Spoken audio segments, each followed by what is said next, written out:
Hello friends! I'm recording this segment of the video from my living room on my computer directly. It is Thursday, January 20th, and I am super late on this video because I'm a big procrastinator. Sorry about that.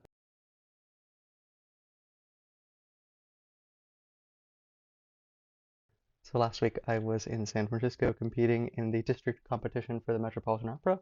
Unfortunately, I did not advance, but I did get to spend a wonderful week with my sibling. And so I have invited them on to join me for a video segment where we talk about some of the lessons that last week brought us.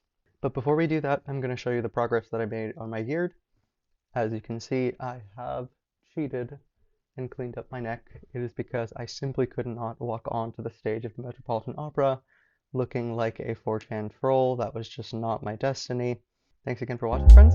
See you on the other side.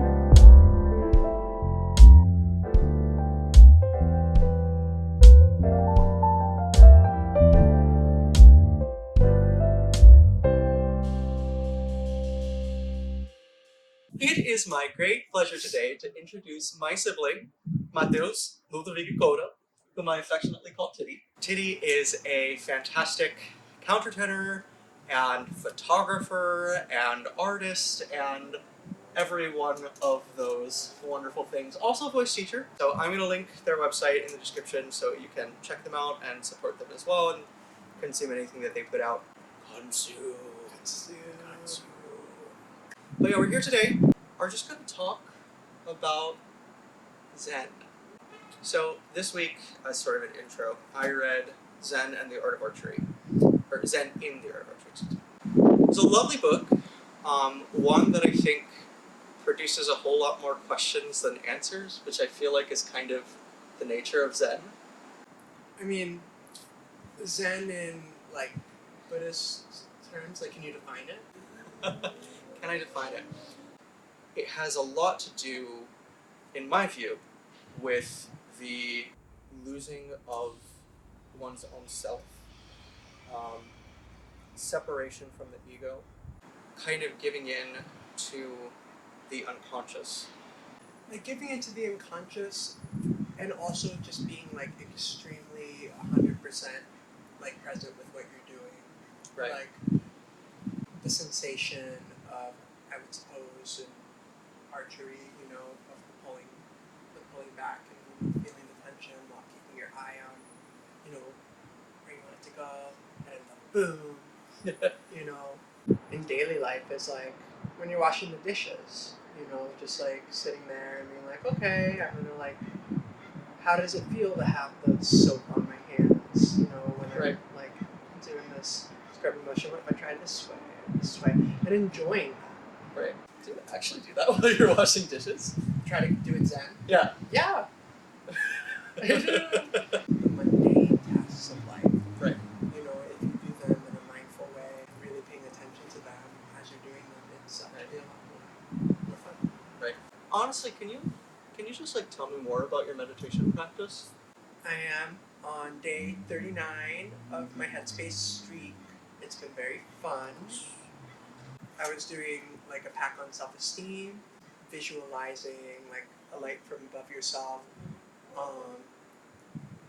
coming down and then into your toes, and then dissolving all the tension, going up and leaving a sense of spaciousness and like and ease and clarity and brightness and all that, and just feeling that, and you know, and then just resting in that space which you created.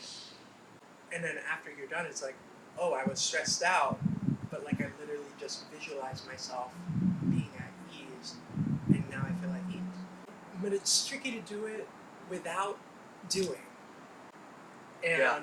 you know, but we visualize all the time. You know, it's like, oh, remember last summer. And then you can remember an event. Right. You know, taking it and using it to just give you a place to, you know, chill in. Right. You know, because you are not you aren't what you do, you aren't what you live, you aren't what you wear, you aren't, you know, what you smell. you aren't, you know, all those things. I think you might be what you smell. No, you're fine. If I smell you, I did. You're back. You said that it's tricky to like do it without doing. Doing without doing. Doing without doing. Yeah. Doing without doing.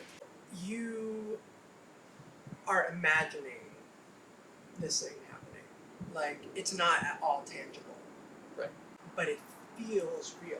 We do that also with negative emotions. Yeah. I suppose you could also do a visualization where you are filling yourself with like thorny vines and pain.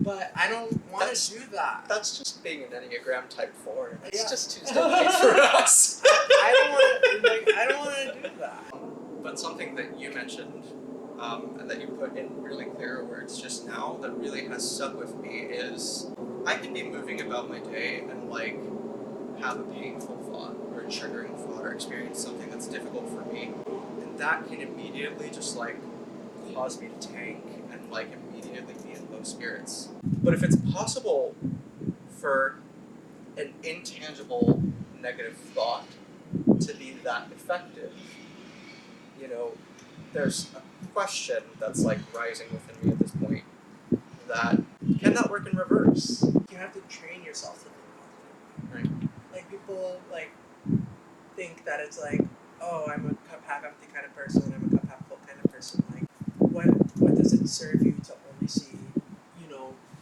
the negative side of an aspect in a way? And sometimes the toxic positivity isn't always good too, right? Yeah. Like only seeing the good side. It's like, oh, I got mugged, but at least, you know, they didn't like take my sock. You know? That's great. And it's not about kind of like shooing away negative feelings. Right. But it's about seeing how both of them are always coming and going. And I like to think of consciousness as painting. Yeah. Like every day that you get up and go around, you choose where you want to direct your eyes. Right. You choose like, I want to go on this path today, or I want to go on this path today.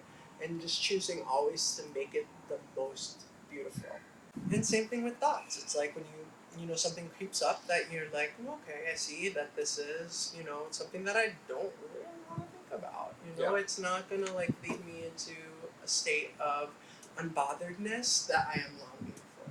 But how can you blesses me? Unbotheredness. Unbotheredness.